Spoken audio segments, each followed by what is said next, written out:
Alors Erwan, dis-nous, où étais-tu? Qu'est-ce que tu vivais il y a un an, en ce mois de janvier 2021? Oui, bon matin tout le monde, bon matin Brice. Il y a un an, donc moi je suis hôtelier, donc il y a un an, on avait déjà plusieurs mois de pandémie derrière nous. C'était difficile d'un point de vue professionnel, hein, beaucoup de défis de gestion de personnel, plus de clients, trouver du financement. J'ai perdu aussi mon meilleur ami en octobre, là, qui est mort d'une manière soudaine en octobre. Donc là, je me retrouve en janvier. J'attrape la Covid aussi. Donc là, je me retrouve dans mon sous-sol pour 2 semaines, sachant que j'avais pas attendu moi la pandémie pour avoir un Purell dans ma voiture. Là, donc j'étais quand même bien fâché d'attraper cette Covid. Donc je me retrouve dans mon sous-sol. Difficultés au travail, difficultés aussi émotionnelles, et puis un gros deuil aussi à surmonter, avec beaucoup de questions pour le Seigneur, avec un grand pourquoi ce qui arrive en ce moment arrive. Et je suis pas mal à un niveau assez bas, on va dire, dans les réserves d'énergie et d'espérance. Qu'est-ce qui se passe à ce moment-là, au mois de janvier, il y a un an, dans ta vie? Il y a une belle petite retraite que vous organisez, l'équipe des prêtres de Saint-Thomas.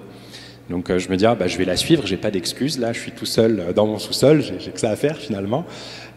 Et puis je commence à suivre la retraite, les enseignements, les temps de louange, et puis je sens qu'au fur et à mesure que les jours passent, notamment via la louange, que le signal un peu radio que j'avais avec le Seigneur reprend. Là, c'était pas mal faible et intermittent, là, comme on dit là.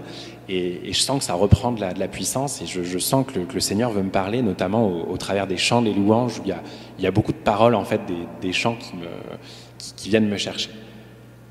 Des paroles comme des paroles comme ça, je fais de la batterie à la louange, mais les paroles, je suis un peu moins bon. Seigneur, fait que je vois Dieu est avec nous, qui peut être contre nous. J'ai vraiment ce sentiment, en fait, d'apaisement qui vient me gagner, et puis qui grandit en moi, et puis ce sentiment de me dire faut que j'arrête de me poser trop de questions finalement, parce que le Seigneur a un plan pour nous, et puis je dois juste être patient, et puis être là où je dois être, et puis la providence aussi fait son effet. Alors, la crise continue, ça a un peu changé, mais pas tant que ça depuis un an, mais quand même, qu'est-ce que ça a modifié, même si le contexte n'a pas beaucoup évolué, qu'est-ce que ça a changé dans ta vie personnelle à toi?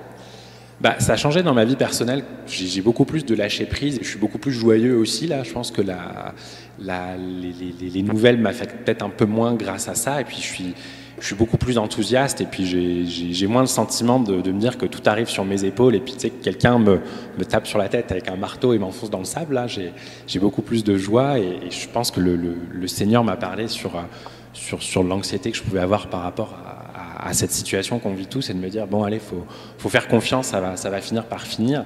Et puis ça m'aide aussi beaucoup dans mes défis. Là, j'ai profité de la pandémie là pour m'impliquer dans la réserve, et puis j'ai été 3 mois en cours cet été, et puis ça s'est super bien passé pour moi, parce que mentalement le Seigneur était avec moi, et puis ça allait bien. Là, on a traversé beaucoup d'épreuves pendant l'entraînement, et puis je regardais ma boussole, et je me disais le vrai nord, c'est Dieu. Là, il va m'emmener où il faut, puis ça va bien aller. Et ça m'a vraiment aidé à traverser cette épreuve-là aussi, que j'avais choisie là pour le coup, avec beaucoup de joie. Amen. Merci Erwan, merci beaucoup. Bienvenue. Voilà, nous sommes invités véritablement à laisser, dans ces temps difficiles, comme Erwan nous dit, redonner la boussole au Seigneur, parce que nous ne sommes pas seuls. Il est présent à nos côtés. Il avance avec nous. Nous sommes une équipe pour avancer ensemble. Nous sommes une communauté. Et la Vierge Marie nous aide à avancer, à rester ensemble pour rester habités par cette foi. Amen.